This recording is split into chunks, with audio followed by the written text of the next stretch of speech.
Right, aquarium maintenance. They either enjoy it, you love it, or you hate it, you loathe it.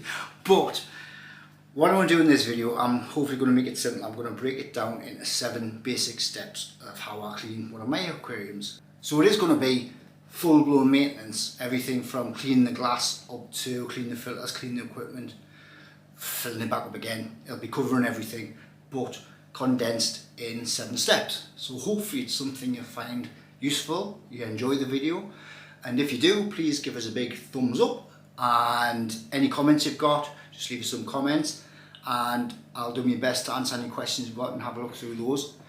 If you haven't subscribed, please consider hitting that subscribe button, also that notification bell, ding ding, that way you'll not miss a thing. So without further ado, let's just crack on with the video and watch me slaving away on my tank. Enjoy guys, see you later, bye.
Cheers everyone, thanks for watching. I'm going to enjoy my brew.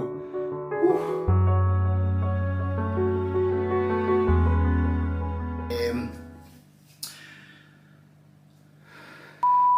So it will be a full maintenance session. So it will be a full maintenance session as such. Full maintenance. Oh God.